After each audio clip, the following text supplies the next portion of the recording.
Hi friends, welcome to my channel. My name is Lauren Vorhees, and on this channel I share how to heal chronic illness and symptoms by healing old childhood trauma, specifically attachment trauma. Today I'm talking about a kind of prickly subject. I'm talking about self-hatred and the dynamics around that. And I'm talking about it today because it is something that I've dealt with in this whole journey. I'm in the middle of a cycle right now. Part of the way that I know that is that there is a lot of fog lingering for the last few weeks and a lot of triggers around my self-worth and other people disliking me or the perception.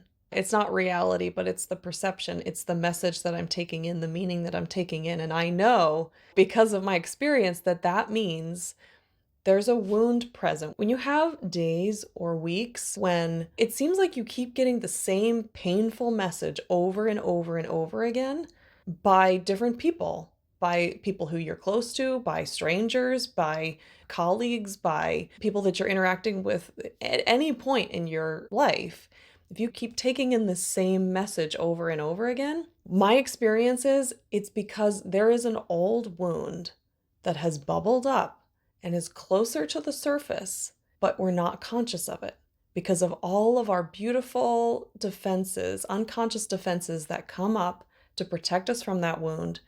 We still feel it because we still get triggered, but we don't feel the depth of it because of these defenses. These defenses played this really crucial role. This has been happening for me around hatred, around dislike, disapproval, rejection. It's all seemingly subtle things from somebody else's perspective, but it's hitting me hard. It's been hitting me hard, extremely sensitive. Like it's like a wound, the scab was ripped off, and now it's like this tender point that just like the slightest touch and it goes deep. I've worked with this self-hatred wound for the entirety of my healing journey. This has been since the beginning, since I first started healing trauma in 2020. But of course, didn't start then. It's something that I've been carrying with me my whole life. I've mentioned in videos before that the first emotional energy that I started healing was shame because it was so obvious. I've known I have shame for my whole adult life and before, since high school. I wouldn't really put a name to it, but in high school it would have been self-hatred, a very loud self-hatred. That was when the self-hatred was probably at its peak in terms of my awareness and the darkness. I became deeply depressed, and that continued through college, but did lift at the end of college and after.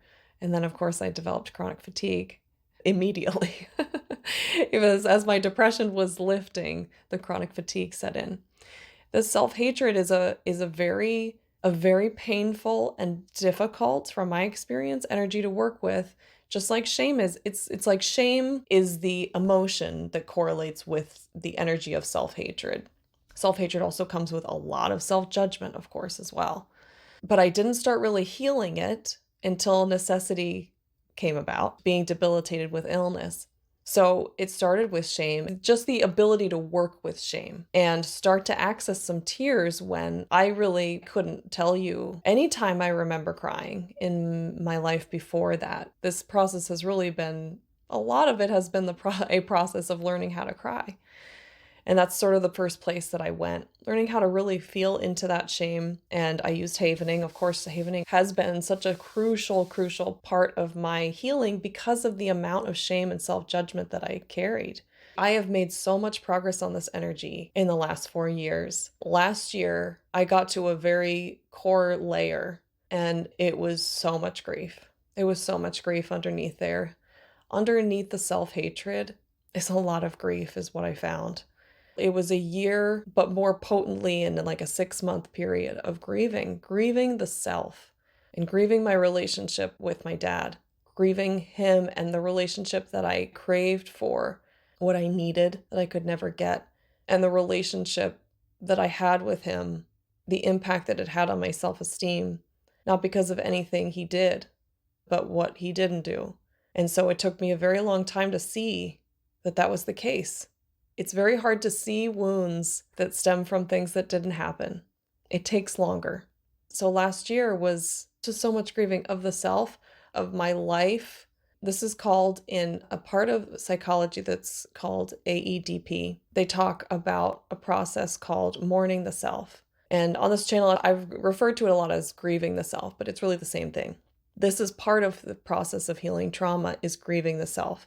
And that, in my experience, has sort of two parts. It has multiple, but two of the main parts that I've noticed is there's grieving the self, the part of you that's been suppressed, the part of you that's been in pain and couldn't bring the light to the world that you were meant to, that was innate in you, that was suffering, the part of you that you pushed down, pushed away.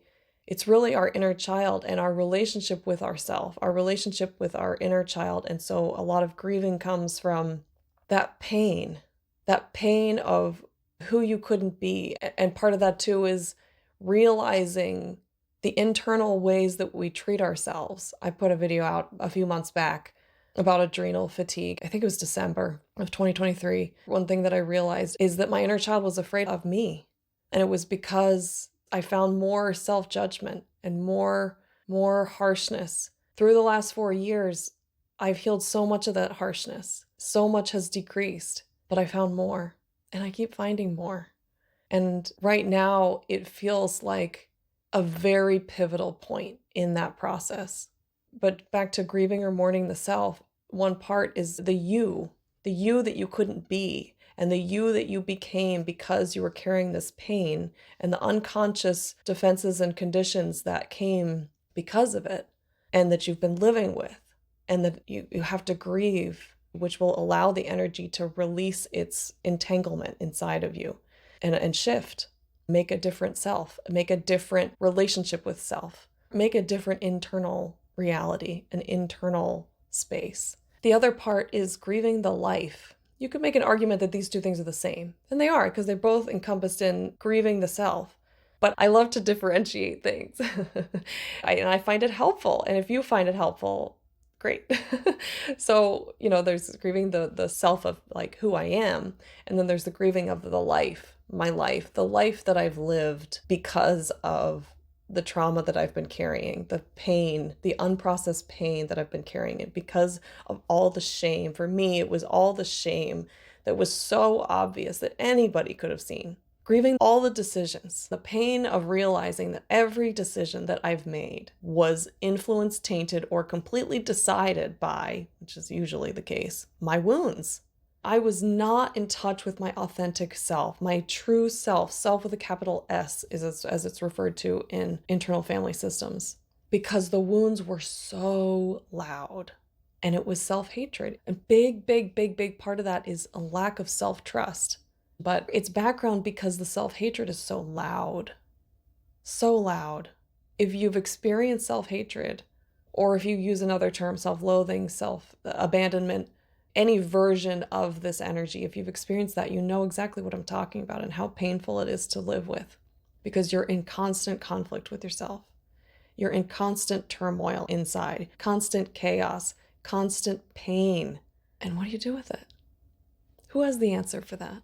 I couldn't find any until I started healing trauma. And it has been a very much self-propelled process, because knowledge alone doesn't work, doesn't do much. It's a help, it's an assistant, but it doesn't do a lot for healing. And so all trauma healing is self-propelled. But being able to work with somebody who's been through it can really accelerate the process. So grieving the life, the decision. So grieving the person you are and the life. That was 2023 for me. But it's not like you do it once, it's not one process and then it's over. I've been doing, it's really been this recurring theme throughout the whole healing journey. And there's more here now. So it goes quieter for a while, and then it'll come up again, because healing is cyclical. And you get to deeper and deeper layers each time a cycle comes if you've done the work in the previous cycle. Any work, put any effort into turning towards the wound instead of away from it, you'll get to deeper and deeper layers. You'll shine more light of consciousness on it, more awareness on it, more identification of what's going on, and maybe get deeper into emotions. And then you'll get revealed to you a new depth of layer. A very important thing to understand about self-hatred and any negative energy that's directed towards the self is that it actually doesn't belong to you. There is so much pain around having self-hatred and all the repercussions of that, the way we treat ourselves internally and the harsh things that we say and do, and the ways that we push ourselves and treat ourselves painfully, but unconsciously. It's coming from a wound. It's not like we're trying to do that. In fact, most of us are trying to do the opposite. We're trying to be kind to ourselves. We're making all these efforts. We're trying cognitive changes and like learning how to talk to ourselves positively. And that helps, but it doesn't remove this toxic bubble machine, is one way I like to describe it, because it's just like the machine is the wound. And it's constantly creating these bubbles, these like black bubbles that turn into the thoughts. And even when we learn how to shift our thoughts, the energy is still there. This was a lesson I did not see coming that I learned in 2023, that it's an energy towards you before a thought. It's a physical, somatic experience that happens. It happens in the body, and then you have the reactive thought. So anytime you observe a self-hating or a self-harshness thought, remember that is not the problem. The source is in the body. Something happened in the body first.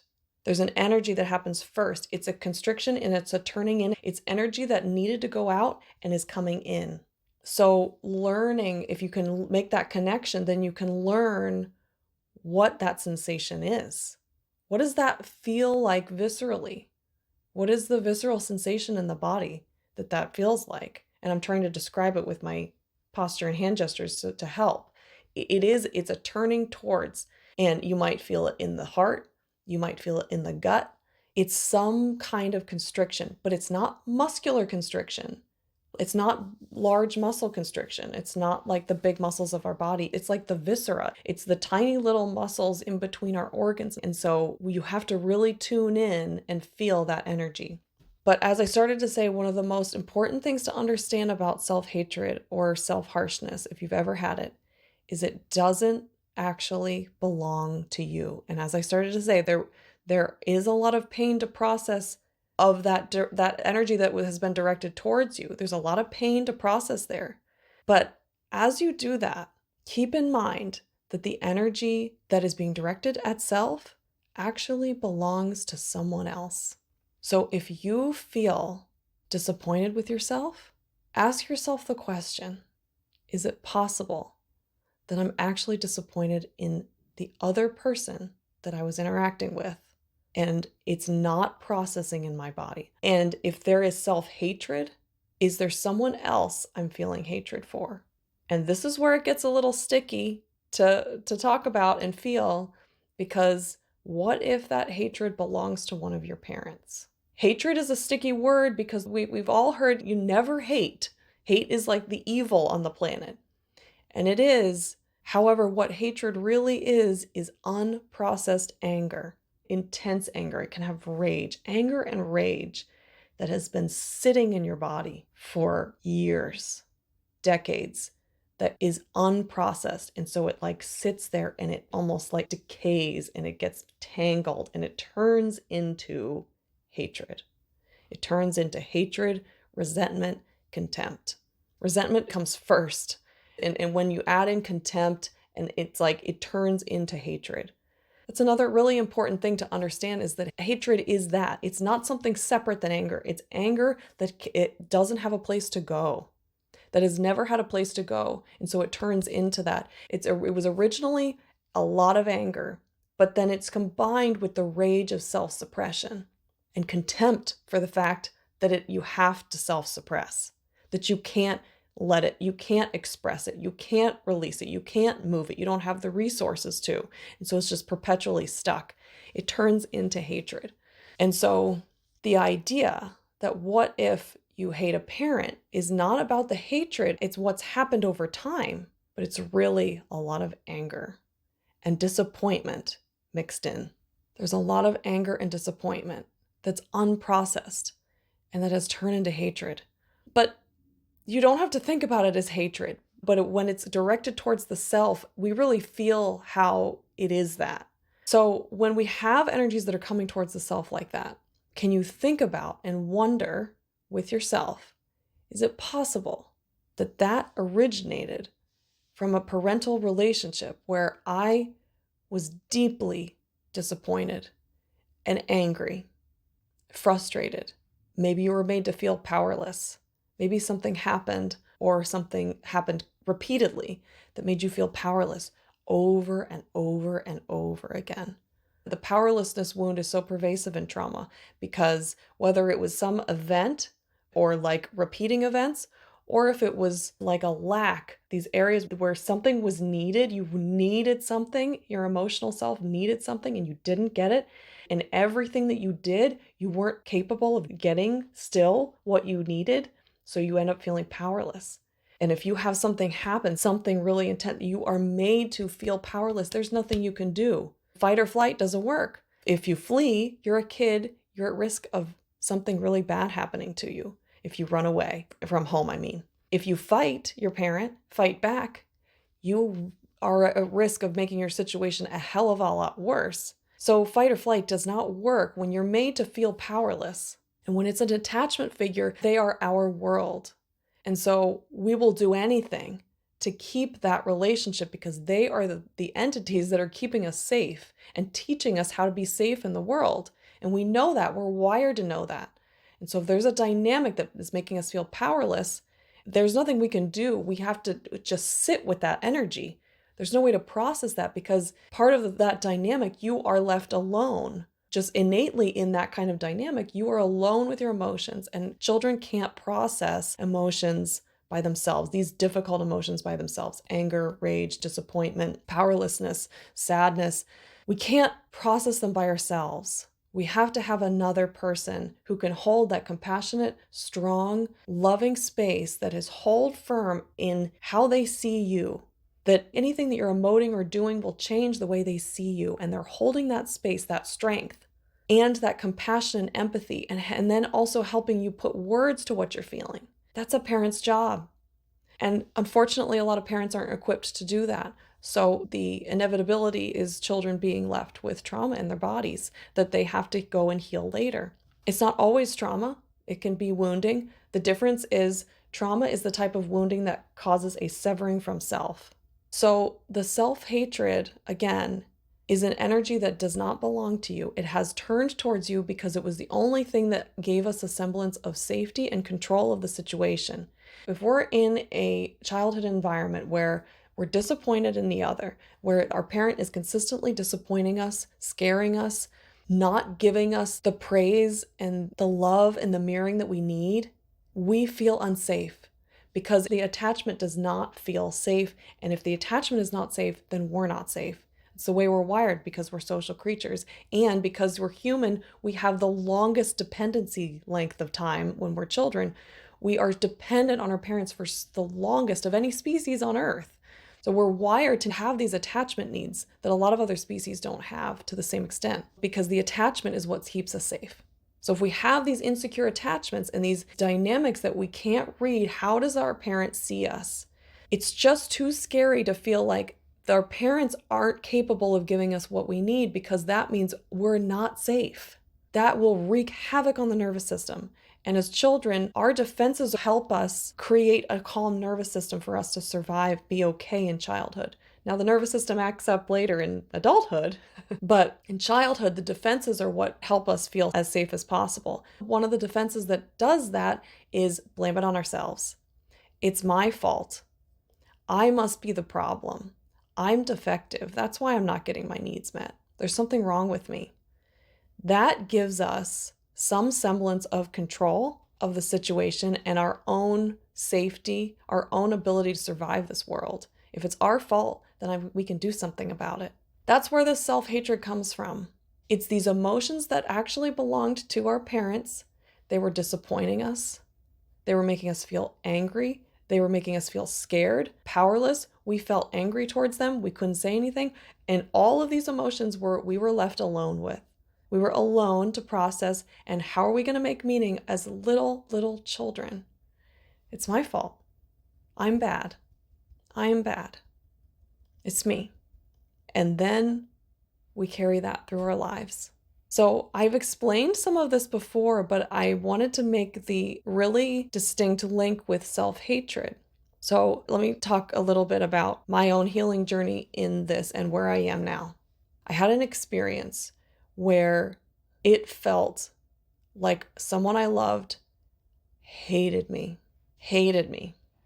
And being hated is the thing that I've worked my whole life to not be. All the defenses and mechanisms that I've created, the persona that I've created, is to be liked, is to be loved. Don't do anything to step on anybody else's toes. Cater to everybody else's. I mean, that's fawning. I'm a queen I'm a queen fawner. Not anymore, but I have, if I'm really triggered and I'm not prepared for it, I have seen myself fall into it. And it's sort of shocking because it's like, oh my God, this is how I lived my life. Anyway, to feel like I was hated by this person that I loved was unbearable. Well, I say unbearable, but it would have been unbearable if I had been earlier in my journey.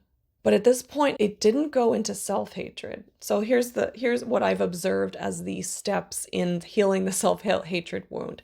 First, it's hating of the self. If you get mirrored back to yourself, you take in that message that somebody might be unhappy with you, disappointed in you. It goes to self-hatred. The next phase I've noticed is as you do the work and the processing and the grieving and all the work that goes into trauma work, the noticing, the acknowledging, the shifting, then you can clearly see it's them hating me. It's not that I hate myself. It's somebody else is hating me. And focus on that and the pain of that. That's another layer to process. The pain. So first it's the pain of self-hating. But that one, it's something we get used to, but being able to process, get access to the pain of self-hating, then we're trying to get it out of us into the world, right? That's the goal because that's the origin. That's the way to heal. So the next phase is being able to feel the pain of somebody else hating you.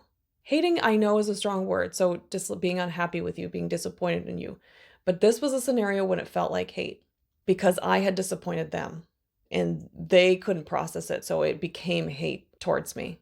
And I required myself to sit in it. Don't fawn. Don't make amends. Sit in this. Feel that pain. So many tears. So much pain that I had never felt before. Because the pain was always self-inflicted. It was always the pain of self-hatred, wanting to curl into myself and die. This was different. This was feeling the pain of somebody else hating me. However, when this was happening, I could see this is still directed towards me though. There was no self-hatred, but it's still directing towards me. And I know that these energies belong to somebody else because when you're healing a self-hatred wound, the energy actually belongs outside of you. And so I was like feeling good about myself, but then I realized, oh my God, it's still directed towards myself. But it was important. I sat with that energy because it was an important step in externalizing this pain, which is where it originated. And that's how you heal. So sitting in that pain, that was the first time I'd ever really been able to feel the pain. And it brought me back to childhood of the deep, deep fear, mortal fear, my biggest fear. Man, I'm sharing so much. The fear, the terror that I lived with of being hated. The terror of being hated. I wasn't hated, but I knew it was possible because of the personality dynamics. I believed it was possible to be hated. And it was the biggest fear I lived with. And so it gave me access to that. Access to the fact that it was always been my greatest fear. And there's a part of me that's always known that, but I couldn't access the pain of it until this situation when I felt someone hating me. It was temporary, but it was plenty to access this feeling, this pain, and the pain underneath that fear that I've lived with my whole life of being hated. And I've done everything, like I said, I've done everything in my capacity to not be hated. But again, I could see that it was still directed towards me, but it was something I needed to process. And that layer was really big. And now I'm in a place I'm really starting to see, and I wobble in and out of this like sort of second phase and the third. But then the third is I'm actually disappointed in the other. That energy that I was so focused on being hated, underneath it actually was that I was in so much pain about how the other person was behaving and treating me. It's deep disappointment, deep pain, and anger that I'm not expressing or even allowing myself to feel in full. Because for me, my anger is deeply, deeply ingrained with the self-hatred that I have had my whole life. And that is something that has come up. This relationship with anger has been cyclical for a long time, and I am finally at very deep layers of it. And it's so clear that it's intermingled with this self-hatred that I hate that energy in me. I get angry. It's not okay. Even with all the work that I've done to allow it, there's still a part of me that feels disgust. Disgust. One way you know that you feel disgust that's suppressed is you think of an energy, you talk about it, and your lip curls, or your nose starts to scrunch, or you feel nauseated. For me, it's in the face. The idea of being even not angry, but even setting boundaries, even being firm, having to set boundaries, having to be firm has so much disgust in me. And I could not see it for the longest time. I've been working on boundaries and anger and my relationship with anger for a long time now. And it took me that long to finally be able to see that there is disgust. And then that goes back to another part of childhood. So I will not allow the anger to come up freely. I'll let it up more than ever before. And I'll have long periods when my relationship with anger is really good. But then when these old deep core wounds come up, those old patterns come up, and that fear of anger and having to defend myself and the disgust and the suppression all comes with it. And that self-hatred, because disgust is part of self-hatred too. It's like disgust with the self. That pain of realizing and accepting the process of accepting anger as a part of me, and anger in multiple ways, like of being powerful, of drive, of ambition, I've never had shame about ambition, but the actual doing of ambition, yeah, has a lot of suppression. All that solar plexus energy gets compressed by disgust and fear. Again, I want to just emphasize it's always originally rooted in disappointment and anger and other unprocessed emotions, maybe disgust, in a parent, because that's when we're forming our sense of self. So a parental figure, the people in your life who acted as parents, that relationship is the key to how we see ourselves in our lives, in our world. There was a long time when I conceptually knew this, I couldn't see it. The energy was so strong towards the self. That's all I could see. It was just like, is that really true for me though? I can't get there. I just can't get there. I can't see it. I certainly can't feel it. It's taken a while to get to a place that's like, wow, this is actually true. And it has been helpful to have the concept in the background. And that's why a lot of times I'll share things, because I think if you have the seed planted for something, then when things come up, you can be like, oh, wait, I remember learning that this energy towards the self doesn't originally belong to me. The truth is you can't fully heal self-hatred until you heal the emotions that were directed towards the self that belonged to somebody else. For us internalizers, so much pain that's been inflicted inward, it's about, if you want your health back, I should say, it's about learning how to move the energy from the internal to the external. It's not about blaming other people. It's not about having some conflict with somebody else or talking to them at all about what you're going through. It's about in your own self, the steps in getting to the place of externalizing that energy and channeling it towards the person in your mind, your mind's eye, towards the person that it belongs to, towards the relationship, maybe is a better way of putting it, the relationship that it belongs to. So I know that this video was a lot longer than I'm trying to make videos these days, but self-hatred is a complicated topic because of all the things that I've said. And it's deep and it's difficult, and we all know that shame is a difficult energy to work with, and that's where shame comes from. Or does self-hatred come from shame? They're one and the same because shame is the emotion, self-hatred is the belief and the energy that you're working with. So shame is going to be a big energy that you're going to work with if you have self-hatred. Havening is so good for shame. I don't know where I would be with my shame process and healing without havening. It's the most effective tool I've found for softening those edges, doing these strokes over and over again when you feel that energy coming towards the self. And remember that it doesn't actually belong to you. But there is pain in the fact that you've lived with that self-hatred energy your whole life. Underneath that, keep it in the back of your mind and awareness and curiosity. And this can be true for any emotion. I mentioned disappointment. If you're feeling really disappointed in yourself, remember that little thing that you learned. These energies being directed towards myself. Could it be? And sometimes it's the head cock. It's like, what? Could it be that I'm actually disappointed in someone else? I'm pausing because I've had this moment a bunch of times, and I'm like, where it's like sort of blank at first. You're like, huh? And then you keep sitting with it, and it's like, maybe?